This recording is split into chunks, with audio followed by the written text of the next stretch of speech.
매일 폭염과 무더위로 지쳐가는 날들이 계속되고 있습니다. 여러분의 건강은 안녕하십니까? 바라기는 무더위 가운데 건강한 여름을 나시기를 주의 이름으로 축원합니다.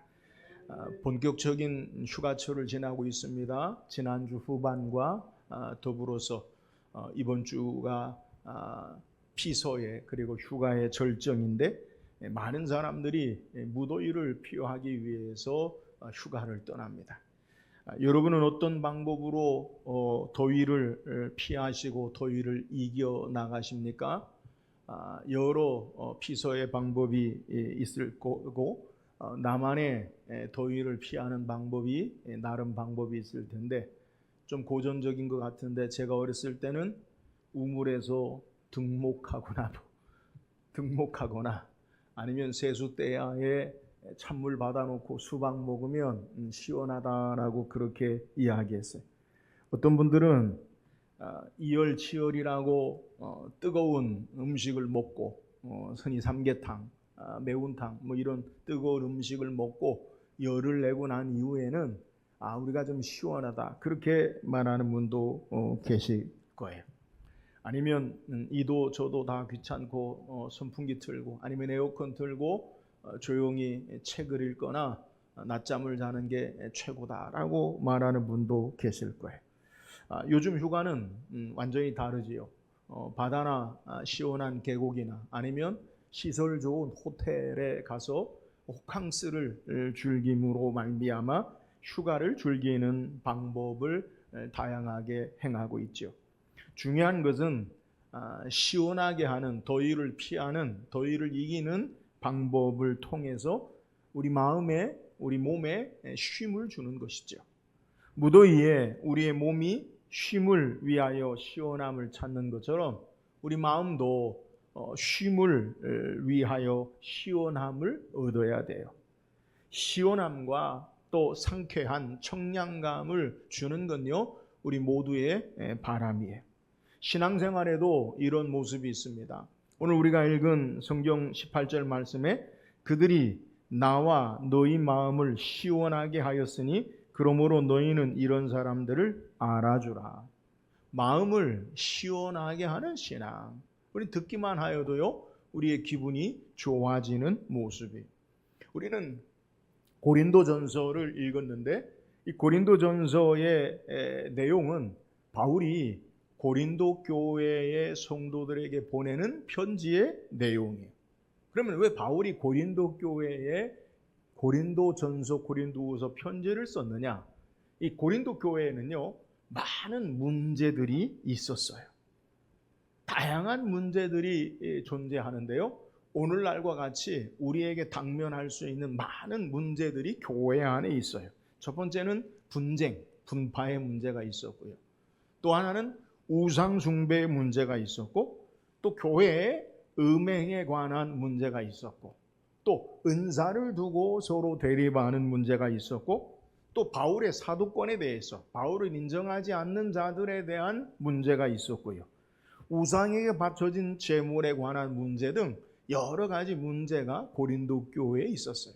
그래서 바울은 이제 고린도 교회 성도들에게 이런 다양한 문제들을 다루고 하나님의 말씀을 따라 권면하고 그리고 이제 우리가 읽은 고린도서 16장은 고린도 전서를 마지막 마무리하는 가운데서 몇몇 고린도 교회의 신앙의 사람들을 지칭하면서 이런 사람들처럼 신앙하고 너희가 이런 사람들을 알아주라라고 권면하는 내용이에요. 그러면서 오늘 우리가 읽은 본문의 모습 가운데 주목해야 할 신앙의 모습이 뭐냐? 우리의 마음을 시원하게 하는 신앙의 모습, 이런 모습을 우리에게 추천하고 있는 내용이에요. 자, 마음을 시원하게 한다. 그 의미가 어떤 겁니까? 이 헬라어로 이 마음을 시원하게 한다라는 의미가 뭐냐면 힘을 회복하기 위하여 어떤 노동이나 동작을 멈추게 하는 모습을 우리에게 소개하고 있어요. 흔히 우리가 휴식 시간, 브레이크 타임이라고 하죠. 예를 들어서 한낮에 뜨거운 태양 아래에서 노동을 하다가 쉬는 시간에 시원한 물을 마시고 얼음 냉수를 마시고 아니면 음식을 먹음으로 힘을 주는 것 같은 그러한 의미를 우리에게 소개. 그래서 성경에서 이 단어를 동일하게 성경이 사용한 내용을 보면 잠언 25장 13절에 보니까 충성된 자는 그를 보낸 이에게 마치 추수하는 날에 얼음 냉수 같아서 능히 그 주인의 마음을 시원하게 하느니라. 타작할 때 추수하는 마당에서 여름날에 뜨거운 태양 아래 추수하다가 잠시 쉬는 시간에 얼음 냉수와 같다. 그런 의미라는 거예요. 그래서 이 마음을 시원하게 한다라는 의미는 새롭게 하다, 상쾌하게 하다, 원기를 복돋아 주다, 휴식을 주다라는 그런 의미로 우리에게 소개하는 거예요. 그래서 영어 성경에도 보면 이 의미를 우리에게 시원하게 하다, 상쾌하게 하다, 새롭게 하다 이렇게 번역해 놓았어요. 저는 말씀을 통해서 우리를 상쾌하게 하고 시원하게 하고 힘을 주는 신앙의 모습이 어떤 것인가 오늘 말씀을 묵상하고 이 무더위 가운데 우리의 신앙이 우리의 마음을 힘을 주고 시원하게 하고 상쾌하게 하는 그러한 모습이 있기를 주의 이름으로 축원합니다. 그렇다면 우리의 마음을 시원하게 하는 상쾌하게 하는 힘을 주는 신앙의 모습이 무엇입니까? 13절 같이 한번 읽어보세요. 13절입니다. 시작. 깨어 믿음에 굳게 서서 남자답게 강건하라. 자, 깨어 믿음에 굳게 서서 남자답게 강건하라. 남자답게 강건하라는 말은 용기 있게 행하라. 이런 관용적인 표현이에요. 그런데 우리는 주로 깨어 믿음에 굳게 서다라고 오늘 본문에 바울이 이야기했는데 깨어있다라는 말을 성경에서 자주 우리는 들었어요. 보았어요. 근데 이 깨어있는 것에 성경이 우리에게 쓰는 표현은 기도와 연결돼서 깨어있으라라는 말이 대부분이 성경이 우리에게 소개하고 있는 거예요. 예수님께서 겟세마네 동산에서 제자들을 향해서 마태복음 26장 41절에 보니까 시험에 들지 않게 깨어있어 기도하라. 마음에는 원이로되 육신이 약하도다 하시고 깨어있어 뭐 하라고요? 기도하라. 그러니까 깨어있는 것과 기도하는 것과 주로 연결되어 있다고요. 바울도 에베소서 6장 18절에 보니까 모든 기도와 간구를 하되 항상 성령 안에서 기도하고 이를 위하여 깨어 구하기를 항상 힘쓰며 여러 성도를 위하여 구하라. 기도에 관해서 깨어 있으라라고 그렇게 주로 성경이 표현하고 있다는 거예요. 근데 오늘 본문에는 무엇에 깨어 있으라라고 이야기하느냐? 독특하게 깨어 믿음에 무엇에 깨어 있으라고요? 믿음에 깨어 있으라라고 우리에게 소개하는 거예요. 자, 그렇다면 믿음에 깨어 있다라는 표현이 우리에게 말하고 있는 의미가 무엇입니까? 우리는 먼저 믿음에 깨어 있다라는 바울의 권면의 말의 이면에 그 의미가 뭐냐? 믿음에 지금 깨어 있지 못하는 상태다라는 것을 우리는 생각할 수 있다는 거예요. 그러니까 예수님께서 제자들에게 잠자고 있는 제자들에게 시험에 들지 않게 깨어 있어 기도하라. 깨어 기도하는데 깨어 기도하라 그렇게 말하지 않는다는 거예요. 마찬가지로 믿음에 깨어 있으라라고 말하는 것은 지금 믿음에 깨어 있지 못하는 모습을 전제하고 있다라는 거예요. 그렇다면 믿음에 깨어 있지 못하는 모습이 무엇이냐? 믿음에 흔들리는 모습을 우리는 생각할 수 있다는 거예요. 우리는 믿음의 조상 아브라함을 우리가 말씀을 주일날 계속 묵상하는데 아브라함의 예를 들어봅시다. 하나님께서 아브라함을 75세에 부르셨지요. 너로 말미암아 모든 민족이 너로 말미암아 모든 많은 자손을 내게 주리라 하나님이 약속하세요. 근데 그 많은 모든 자손이 구체화되죠. 점점 구체화돼서 하늘의 별, 땅의 하늘의 별처럼 바다의 모래처럼 모든 열방과 민족이 여러 왕이 너에게서 나올 거다. 그런데 그 약속의 말씀은 있는데 아브라함이 가나안 땅에 10년이 됐어도요 자녀가 없어요. 하나님 말씀은 모든 민족이 너로 말미암아 복을 얻을 것이다. 그러면 복을 얻을 후손이 있어야죠. 후손이 없어요.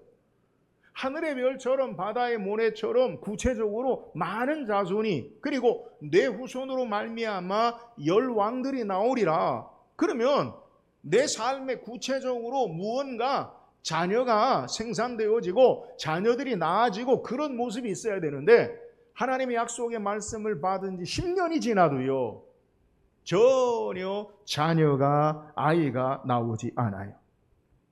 보이는 현실은 아무 일도 일어나지 아니하고요 눈에 보이는 것은 계속해서 나이는 먹어가고 몸은 약하여지고 절망적인 상황과 약속의 말씀이 희미해지죠.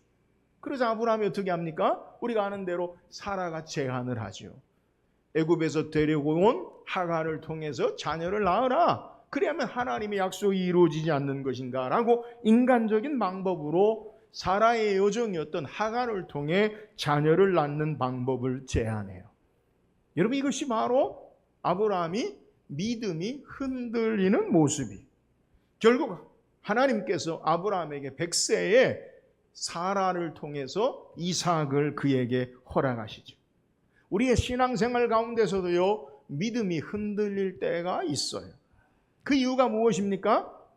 말씀은 점점 희미해지고 사라지고 보이는 현실은 더 크게 우리에게 체감적으로 다가오는 거예요. 말씀은 보이지 않고 보이는 삶의 모습이 전부인 것처럼 보여주는 삶을 살아갈 때 말씀을 버리고 보이는 현실과 삶에 따라서 우리는 행동하는 것, 여러분 이게 바로 믿음이 흔들리는 것이요. 이런 모습 가운데서 믿음에 깨어있으라라고 소개하는 거예요. 하나님의 사람들은 보이는 대로 사는 자들이 아니라 말씀을 따라 믿음으로 사는 자가 되어져야 되는데 보이는 상황이 크게 보이고 하나님은 계시지 않고 하나님 말씀은 간데없는 것, 여러분 이게 바로 믿음이 흔들리는 거예요. 여러분 우리의 믿음을 어떻게 회복합니까? 믿음의 근거가 뭡니까? 바울은 로마서 10장 17절에 믿음은 그러므로 믿음은 들음에서 나며 들음은 그리스도의 말씀으로 말미암느니라. 이런 믿음이 어디에서 시작된다고요? 들음에서 나고요. 들어요. 뭘 들어요? 그리스도의 말씀, 하나님 말씀을 듣는 데에서 우리의 믿음이 시작되는 거예요. 그런데 하나님 말씀 사라지고 희미해지면 믿음이 흔들리고 현실에 보이는 것만 남는 거예요. 우리는 자꾸만 하나님 말씀을 붙잡는 것에서 말씀을 듣는 데서 벗어나 내 조건이나 환경이나 형편이나 내 삶의 감정이나 내 의지를 붙잡고 살아가는 것. 여러분 이게 바로 믿음이 흔들리는 거예요. 여러분 기억하세요. 하나님 말씀 외에 우리를 믿음으로 굳게 세우는 것이 없어요. 말씀을 듣고 그 말씀을 따라 신앙해야 우리에게 믿음이 생기죠. 말씀 듣지 아니하고 내 생각대로 말씀 듣지 아니하고 보이는 현실대로 말씀 따르지 아니하고 내 감정대로 여러분 그러면 전혀 우리의 마음에 새롭게 하는 힘을 얻는 소망이 없다는 거예요. 그래서 바울은 우리에게 그러므로 깨어 믿음에 굳게 서서 남자답게 용기 있게 행하라라고 말씀하면서 믿음의 용기를 우리에게 소개하는 거예요. 용기가 필요해. 믿음의 용기. 보이는 대로 우리의 삶에 나타나는 현실대로 환경이나 조건 따라 내 의지나 감정이 아니라 말씀을 따르는 용기, 말씀을 듣고 순종하는 믿음의 용기, 여기에 흔들리지 않는 신앙의 모습을 우리에게 소개하는 거예요. 여러분 기억하세요. 말씀이 우리를 믿음에 굳게 세워주고 말씀이 우리에게 힘을 주고 말씀이 우리를 새롭게 하고 말씀이 우리를 시원하게 하는 신앙의 삶으로 인도함을 우리가 깨달아야 돼요. 이런 보이는 것으로 우리가 어떻게 용기가 납니까? 우리에게 믿음이 생깁니까? 아니에요. 우리의 보이는 환경이나 조건은 믿음을 떨어뜨리고 믿음이 희미해지고 믿음이 사라지도록 우리에게 역사해요. 그러나 하나님 말씀을 듣고 그 말씀에 우리에게 힘이 나고 하나님을 향한 믿음으로 세상을 이기는 능력의 역사가 있다는 거예요. 그러므로 믿음에 깨어 굳게 서라라고 바울이 권면하고 있는 거예요. 하나님 말씀을 붙잡고 신앙할 때 우리에게 힘이 나요. 주의 말씀을 우리가 믿음으로 받을 때에 우리 안에 새롭게 하시는 하나님의 능력의 역사가 나타남을 우리에게 소개하는 거예요. 사랑하는 여러분, 우리의 마음을 시원하게 하는 신앙의 모습이 무엇입니까? 여호와 하나님 말씀, 진리의 말씀을 굳게 붙잡고 신앙할 수 있기를 주의 이름으로 축원합니다. 말씀보다 환경이나 조건이나 나의 감정이나 판단이 앞서지 말고 하나님의 진리의 말씀을 붙잡고 믿음의 용기를 가지고 신앙할 때 우리의 마음에 힘을 주고 시원하게 하고 상쾌하게 하는 신앙의 삶을 살 수 있는 거예요. 그러므로 하나님 말씀 부여잡고 이 말씀을 사모하고 듣고 믿음의 용기로 우리의 마음을 시원하게 하는 참된 신앙의 삶을 살기를 주의 이름으로 축원합니다. 또한 어떻게 우리의 마음을 시원하게 할 수 있습니까? 14절 읽어보세요. 14절 시작. 너희 모든 일을 사랑으로 행하라. 바울은 고린도 교회 성도들에게 오늘 이 말씀을 읽는 저와 여러분에게 모든 일을 사랑으로 행하라 라고 명령해요. 사랑으로 행할래? 했으면 좋겠네? 그게 아니라 사랑으로 행하라 라고 우리에게 명령해요. 우리 일반적인 삶 속에서도 사랑으로 행하는 것과 그렇지 않은 것에는 하늘과 땅의 차이가 있지요. 우리 마음에, 여러분 마음속에 사랑하는 사람을, 내가 가장 사랑하는 사람을 한번 마음속에 떠올려 보면 우리 마음이 어떠합니까? 기분이 좋아지죠. 마음이 따뜻해지죠. 내가 좋아하는 사람, 사랑하는 사람을 생각하면 우리 마음이 즐거워요. 그런데 내가 싫어하는 사람, 나에게 원수 같은 사람을 내 마음에 떠올리면 마음이 어떠합니까? 불편하죠. 그죠? 편하지 않아요. 여러분 마찬가지예요. 우리가 무슨 일이든지 우리의 삶 가운데 사랑으로 행할 때에 우리를 새롭게 하고 힘을 주고 우리를 상쾌하게 만든다는 것을 우리에게 소개하는 거예요. 오늘을 사는 저와 여러분 현대사회 인간관계 속에서 안타까운 모습은 우리의 관계가 점점 기능적으로 바뀐다는 거예요. 여러분 기능적으로 바뀐다는 것은 업무와 일 외에는 별로 관계가 되지 않는 거예요. 그러니까 사람을 도구화하고 기계화하고 사무화해서 바라보니까 흔히 말한 대로 정이 없어져요. 사랑이 없어지는 거예요. 여러분 신앙생활도 마찬가지예요. 우리의 신앙의 관계가 일만 있으면 기능만, 나는 이 일을 하면 된다. 나는 찬양대만 하면 된다. 나는 교사만 하면 된다. 나는 구역장만, 인도자만 하면 된다. 나는 이것만 하면 된다. 여러분 이렇게 기능적만 따지면 그러면요 우리의 관계가 점점 식어지고 일만 남아요. 일만 남아요. 우리 여름 행사를 했는데 행사를 통해서 우리가 주의할 것이 바로 그런 거예요. 열심히 일만 했는데 일만 남아요. 일만 남아요. 다른 건 다 없어져요. 여러분 이거 주의해야 돼요. 안타까운 모습이 뭐냐? 사랑이 빠져있기 때문에 그래요. 여러분 남편과 아내가 사랑이 식어지면 어떻게 됩니까? 사랑이 없어지면 무엇이 남아요? 어떤 분은 그렇게 이야기합니다. 목사님, 사랑이 식어지면 의리가 남아요. 의리로 산다 그러죠. 의리가 지나가면 전투력만 상승한다. 의리가 지나가면 이제 전투력이 상승한다. 여러분 우리에게 사랑이 식어지고 없어지면 그러면요 남과 같은 관계가 되어지는 거예요. 신앙생활도 마찬가지. 우리에게 하나님의 사랑, 주님의 사랑이 빠지면 그리스도 안에 한 몸, 한 가족이 아닌 아무런 관계없는 남이 되어버린 삶이 되어버리는 것을 우리에게 소개하는 거예요. 서로에게 무의미한 삶이 되어지고 우리를 지치게 만들고 힘들게 만드는 모습이. 그러므로 우리가 서로에게 사랑으로 행할 때에 힘이 나고 원기를 돋우고 아름다운 관계가 되는 거예요. 그래서 베드로 사도는 베드로전서 4장 8절에 무엇보다도 뜨겁게 서로 사랑할지니 사랑은 허다한 죄를 덮느니라. 우리가 무엇보다도 해야 할 것이 뭐냐? 서로 사랑하는 거다. 신앙 안에, 믿음 안에, 그래서 성도들은 무슨 일을 하든지요 사랑으로 행해야 돼요. 우리에게 그리스도의 사랑으로 행해야 돼요. 이 사랑으로 행하지 않으면 그러면요 우리의 삶의 기능만 일만 남았어요. 의미가 없어져요. 왜 우리는 사랑으로 해야 합니까? 주께서 우리에게 그렇게 행하셨기 때문에. 예수님께서 우리를 너무나 사랑하신 것, 십자가에 자기 몸을 다 내어주시기까지 우리를 위해 사랑하신 것을 성경은 우리에게 소개해요. 그리고 우리를 구원하셨기 때문에 우리는 그 사랑 안에서 사랑으로 모든 일을 행하는 자가 되어야 함을 성경은 우리에게 소개하는 거예요. 예수님은 요한복음 13장 1절에 보니까 유월절 전에 예수께서 자기가 세상을 떠나 아버지께로 돌아가실 때가 이른 줄 아시고 세상에 있는 자기 사람들을 사랑하시되 끝까지 사랑하시니라. 예수님의 공생의 마지막 한 주간을 앞두고 우리에게 소개하는 내용이에요. 여러분, 공생의 마지막 어떤 일이 일어납니까? 제자들이 예수님을 버리고 도망하고 부인하고 욕하고 흩어지죠. 예수님 그걸 아세요.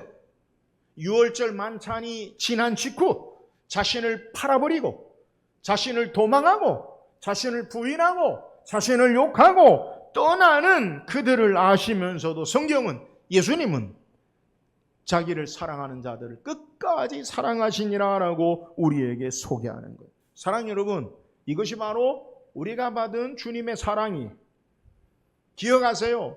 우리가 잘할 때만 사랑하는 게 아니에요.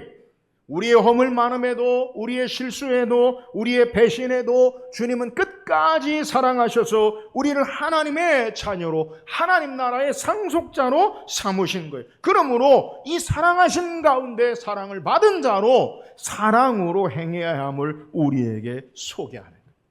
우리가 모든 일을 사랑으로 해야 하는 근거가 여기 있어요. 또한 이 사랑, 주님의 사랑이 우리에게 힘을 주고 새롭게 하는 용기가 되어지는 사랑임을 우리는 잘 알아야 돼요. 부활하신 예수님께서 예수님을 3번 모른다고 어린 소녀 앞에서 저주하고 욕한 실패한 베드로를 찾아가죠. 갈릴리에 고기 잡는 베드로에게 찾아가셔서 예수님 말씀합니다. 요한복음 21장에 요한의 아들 시몬아, 내가 이 사람들보다 나를 더 사랑하느냐? 베드로 대답하죠. 주님, 내가 주님을 사랑하는 줄 주께서 아시나이다. 내 양을 먹이라. 다시 베드로에게 말씀합니다. 요한의 아들 시몬아, 내가 나를 사랑하느냐? 내가 주님을 사랑하는 줄 주께서 아시나이다. 내 양을 치라. 3번째 다시 말씀합니다. 요한의 아들 시몬아, 내가 나를 사랑하느냐? 모든 것을 아시오매 내가 주님을 사랑하는 줄을 주께서 아시나이다. 내 양을 먹이라. 이런 베드로에게 예수님께서 말씀하신 내용이 뭐예요? 내가 나를 사랑하느냐? 내가 주님 사랑하는 줄 주님이 아세요. 핵심이 뭡니까? 3번 부인한 베드로에게 3번 반복해서 사랑으로 그를 다시 일으켜 세우고 회복하고 있음을 우리에게 소개하는 거예요. 사랑 여러분, 하나님의 사랑이, 주님의 사랑이, 이 사랑이 우리를 다시 살게 하고 새롭게 하고 사명을 주고 힘을 주고 바른 믿음의 용기를 주는 것임을 믿으시기를 주의 이름으로 축원합니다. 그래서 우리는요, 사랑해야 돼요. 사랑해야 돼요. 여러분, 이 사랑이 우리를 다시 일으켜 세우는 거예요. 모든 일을 행할 때에 이 사랑이 빠지면 여러분 의미가 없어요. 오늘 우리의 마음을 새롭게 하고 힘을 주는 것, 사랑하는 것. 주 안에서. 오늘 예수님께서 베드로를 찾아가셔서 요구하시는 것, 원하시는 것, 그 사랑, 내가 나를 사랑하느냐. 가장 중요한 의미예요. 오늘 우리가 주님을 사랑함으로, 우리의 모든 일에 서로 사랑함으로 행함으로 힘을 주고 새롭게 하고 상쾌하게 하고 서로에게 용기가 되어지는 복된 삶이 되기를 주의 이름으로 축원합니다. 또한 우리를 새롭게 하는 힘을 주는 신앙의 모습이 뭐예요? 15절 한번 읽어보세요. 시작. 형제들아, 스데바나의 집은 아가의 첫 열매요 또 성도 섬기기로 작정한 줄을 너희가 아는지라 내가 너희를 권하노니. 자, 새롭게 하는 힘을 주는 신앙의 삶의 모습 가운데서 스데바나에 대해서 우리에게 소개해요. 이 스데바나는 어떤 사람이냐? 고린도 지역의 바울이 첫 번째 복음 전에서 예수 믿은 자가 스데바나예요. 스데바나가 아가야 고린도의 첫 열매다. 그러니까 바울이 고린도 지역에서 복음 전에서 첫 번째로 구원받은 신앙의 주인공이에요. 그런데 더욱 귀한 것은 이 스데바나가 어떤 삶을 살았느냐? 성도를 섬기고 부족한 것을 채우고 공급하는 일을 계속했다는 거예요. 얼마나 귀한지 몰라요. 그러니까 스데바나는 고린도 교회 지도자인데 성도를 섬기는데 부족한 것을 채우고 어려울 때 공급하는 일을 감당했어요. 이 스데바나의 아름다운 섬김과 헌신의 삶의 모습, 이것을 우리에게 소개하는 거예요.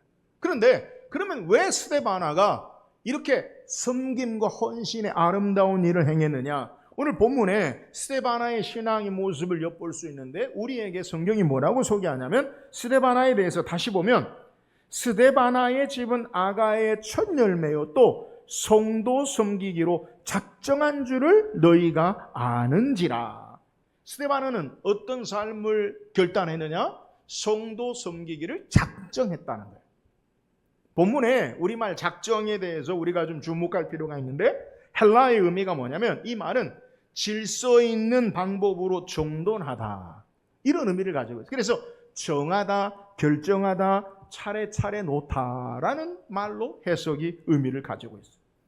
성도 섬기기로 작정했다는 말의 의미가 뭐냐? 하나님이 기뻐하시는 삶의 우선순위를 바르게 놓고 행하는 거예요. 자, 어떤 일을 행하는데 먼저 해야 될 일과 나중에 해야 될 일이 있어요. 그걸요 순서대로 차례대로 딱 정해놓고 하나씩 하나씩 해결해 나가는 모습을 우리에게 소개. 근데 스데바나에 있어서 그의 삶에 우선으로 해야 되는 것이 뭐냐? 하나님이 원하시는, 기뻐하시는 성도 섬기는 일을 내가 행해야겠다. 그러니까 삶의 방향이 분명하게 목적이 되어지니까 그 외의 것들이 잘 정돈되어지는 모습을 우리에게 소개하는 거예요. 여러분, 이런 신앙의 모습이 바로 우리의 마음을 새롭게 하고 힘을 주고 그리고 상쾌하게 하는 신앙의 모습임을 우리에게 소개하는 거예요. 사랑하는 여러분, 오늘 신앙의 삶이 어떤 모습입니까? 예수님은 마르다와 마리아의 비유를 통해 마르다가 예수님을 위해서 음식을 준비하고 분주한 가운데 스스로 막 화가 나서 예수님에게 분노를 쏟아내고 동생에 대해서 말할 것을 권면하는 내용이 아니라 마리아가 예수님 발 아래 앉아 말씀을 듣는 것을 향해서 뭐라고 말씀하냐? 너가 한 가지만 선택하든지 아니면 너가 여러 개 가운데 마음을 분주하게 하지 말고 한 가지만 선택하라. 그리고 마리아에게 좋은 편을 선택했으니 빼앗기지 아니하리라. 예수님 그렇게 말씀하신다. 오늘 우리의 신앙의 삶에 여러분 먼저 하고 나중에 할 것을 바르게 알아야 돼요. 예수님은 산상수훈을 통해 천국 백성의 신앙의 모습을 우리에게 말씀하시면서 마태복음 6장 33절에 너희는 먼저 그의 나라와 그의 의를 구하라. 그리하면 이 모든 것을 너희에게 더하시리라.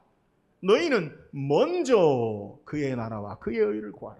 여러분, 우리의 삶의 신앙의 모습 가운데 먼저 우리가 해야 될 게 있다고요. 눈앞에 보이는 대로 닥치는 대로 우리의 삶이 사는 게 아니라 환경에, 조건에, 사람에 매몰돼서 우리가 지치고 행하는 게 아니라 내가 정말 먼저 해야 될 것이 무엇인가 이걸 깨닫고 분별해야 된다는 거예요. 우리의 삶이 왜 힘들고 지치고 복잡합니까? 왜 우리의 마음에 시원하게 하고 힘을 주는 삶의 모습이 없습니까? 그 이유를 오늘 성경이 분명하게 이야기해요. 무엇을 먼저 하고 무엇을 나중에 해야 할지를 작정하지 않고 삶이 뒤죽박죽 혼란스러운 거예요. 하나님을 예배하고 섬기고 신앙하는 것이 첫 번째요. 하나님을 기쁘시게 하는 내 인생의 삶의 모습이 첫 번째가 되어지면 이 하나님을 기쁘시게 하는 삶의 목적에 따라 내 삶이 정리가 돼요. 근데 하나님을 기쁘시게 하고 하나님 앞에 예배하는 삶의 모습이 첫 번째가 아니면 삶이 혼란스러우니까 뒤죽박죽 되니까 뭐가 뭔지를 몰라요. 질서가 없어지고 혼란스러워요. 여러분, 질서가 없어지면 혼란스러우고 혼돈으로 나가는 거예요. 왜 이렇게 우리의 삶이 복잡합니까? 삶에 내가 무엇을 먼저 해야 하느냐? 하나님을 예배하고 하나님을 섬기고 하나님을 기쁘시게 하는 삶의 기준이 없어지고 내 삶에 나타나는 일들마다 내 삶에 드러나는 일들마다 그것이 전부인 것처럼 무엇이 중요한 것인지를 알지 못하고 삶에 드러나는 것에 매몰돼서 무엇이 정말 하나님이 원하시는 것인지를 알지 못할 때 혼란스럽고요, 혼돈해지고요, 불편해지고요, 답답해지는 거예요. 삶이 우왕좌왕하는 이유가 바로 여기 있어요.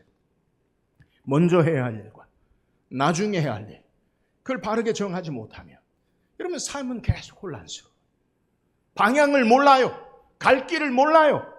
계속 복잡해져요. 하나님이 원하시는 기뻐하시는 삶의 모습이 되어지면 삶이 정리가 돼요. 내가 무엇을 해야 하는지, 어떤 길을 가야 하는지, 어떤 방법을 해야 하는지 바르게 정해지는 거예요. 그러나 이것이 없으면요, 나타나는 일들과 현상들로 혼란스러워지고 분주하게 따라 이것도 하고 저것도 하다가 힘이 빠지고 지치고 탈진해버리는 모습을 우리는 깨달아요. 그러므로 하나님이 기뻐하시는 일을 작정하고 삶의 우선순위를 분명하게 정하고 신앙하면 우리의 삶에 힘이 되어지고 용기가 되어지고 새 힘을 공급받고 새롭게 하시는 하나님의 역사를 따라서 신앙할 수 있음을 우리에게 소개해요. 여러분 기억하세요. 저와 여러분의 삶에 이것이 정해지지 않으면 우리는 계속해서 혼란스러워요. 계속해서 지쳐요. 힘들어요. 하나님을 기쁘시게 하는 삶의 모습, 삶의 우선순위를 하나님께 두고 우리의 삶이 산다면, 그러면 새 힘을 공급받고 새롭게 되어지고 우리의 삶에 기쁨으로 신앙할 수 있음을 우리는 깨달아야 돼요. 하나님이 기뻐하시는 삶의 우선순위가 우리의 삶에 정해지고 하나님을 기쁘시게 하는 삶으로 말미암아 날마다 위로부터 주시는 새 힘을 얻고 힘을 얻고 신앙하는 저와 여러분 되기를 주의 이름으로 축원합니다. 오늘 성경 우리에게 마음을 시원하게 하는 신앙의 모습에 대해서 소개해요.